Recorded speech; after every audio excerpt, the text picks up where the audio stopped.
Welcome to CK4RC.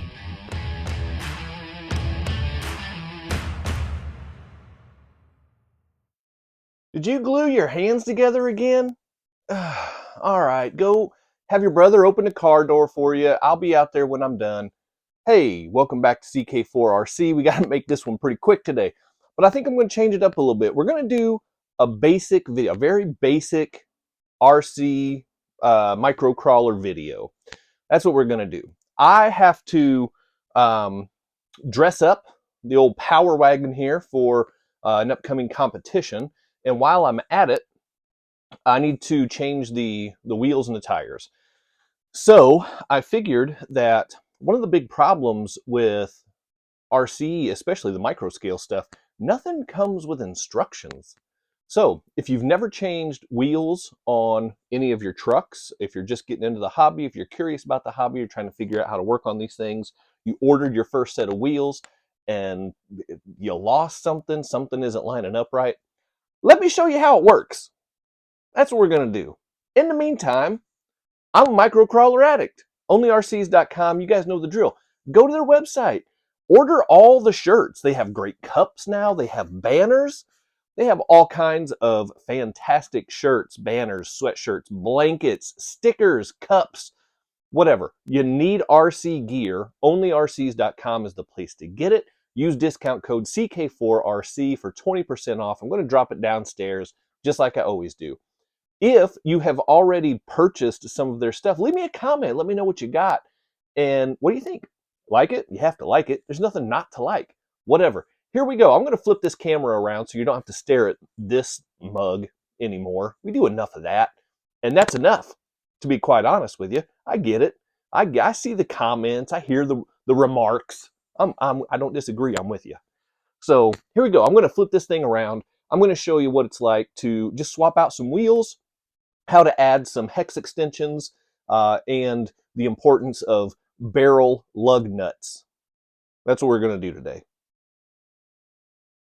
All right, so I already got a head start, and I pulled one of these bad boys off already.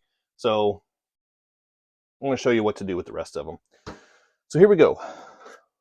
Make sure you have some good tools, kind of like tongs, needle nose pliers. You got to give them a few squeezes to make sure that they're ready to go. Make sure that you've got the good old hex wrench driver thing. Now, the wheels that I'm taking off, they're actually identical to the ones when we putting on. The tires that I'm putting on are a little bit smaller, though. For the class I'm going to be running, I need a little bit smaller.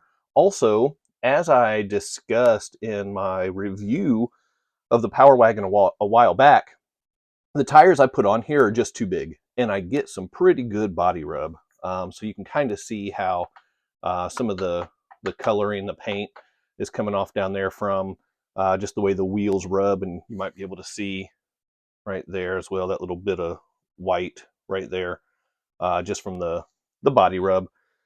So since I did not factor that in very well, I'm going to take those off. Now, what you need to do when you are removing wheels. Now, because these are aftermarket, they won't be exactly like taking off the stock wheels, but it's not that big of a difference. So take your driver, get it on that good old nut. Don't make it dirty, people. And then we're just going to unscrew this bad boy. And then when we get it off of here, if my truck doesn't fall off the lift, then we just pull it right off. And just like that, got the wheel off the truck. Now, with the wheel, I already have brass, they're black, but they're still brass, hex extenders. The other thing that you need to pay really close attention to is when you get that hex, there's usually a hex bolt back here, but I removed that for the hex extender.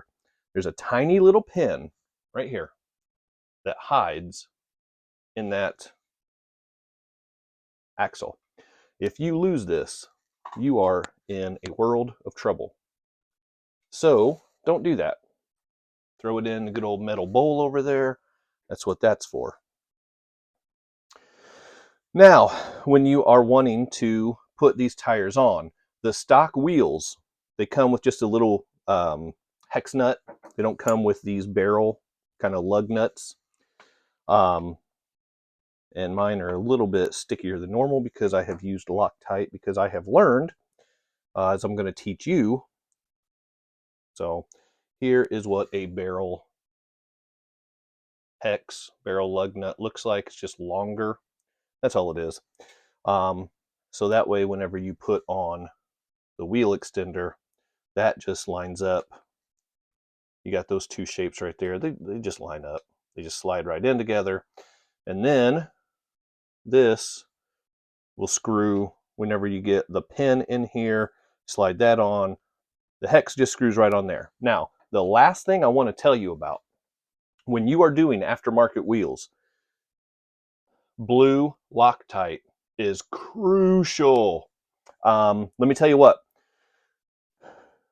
when you change wheels, these things will not stay on. They are notorious for spinning themselves off, and then your wheel falls off. And if you're outside on a trail, especially in October, speaking from personal experience, you're not going to find this guy on the ground mixed in with a ton of leaves. So do yourself a favor, pick up some blue Loctite. This just makes sure that your wheels stay on, and when you're crawling, wheels and tires, they're pretty important.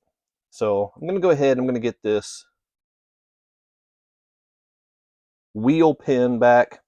I'm going to see if I can't slide it right back where I need it to go. If I can think about what I'm doing and not be a dum-dum. Get it back in here. Okay.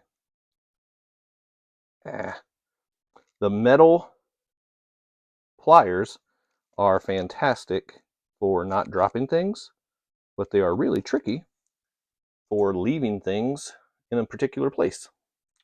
All right, so what I'll do, see how there's that groove right there? That's where the wheel pin slides into.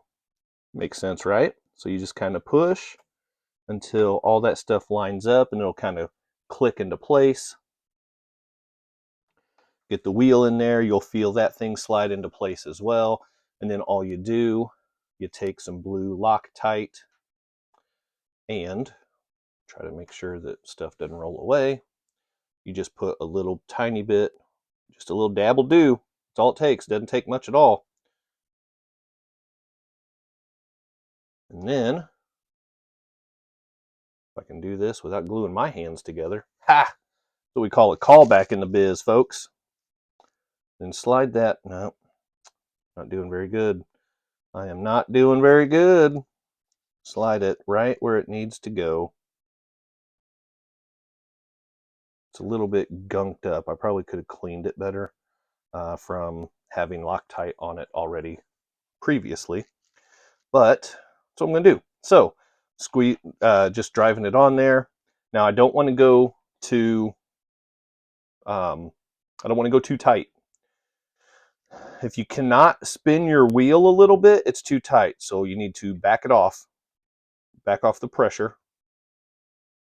About a quarter turn, half turn, to where your wheel will start to spin just a little bit. And that is where you want it to be. If you get it too tight, it will bind up your drivetrain. That will cause problems for you. And so now you can see the size difference between these wheels. Too big, perfect. So this is what I'm going to be running in the competition, and we'll see what happens. And when you're switching these, you just do what I did 3 more times. And if you're running a 6x6, you do it 5 more times. That's how numbers work. So hope that's helpful. If not, sorry for wasting your time. But I like hanging out with you guys, and hopefully you like coming back and listen to me ramble. What I say is usually nonsense, but I appreciate it. So while you're here, go ahead and hit that quadfecta before you sign out. Like it, subscribe, share, leave a comment, all that good stuff. And then hit up onlyrcs.com. I'm going to leave some links down below. I'll leave a link for the threadlocker. I'm going to leave a link for some of my tools. I'll leave the link for the wheels and tires if you like these. So yeah, I'll just leave some links. Buy it. Just click on all the stuff and just get stocked up on good stuff. I'll put the wheel, the hex extenders in there as well. because why not? Everybody needs to know where to get some good quality parts. So that's what I'm going to do. Click on all the links, get yourself some great stuff, save some money while you're at it, and I'll see you next time. Thanks for coming back.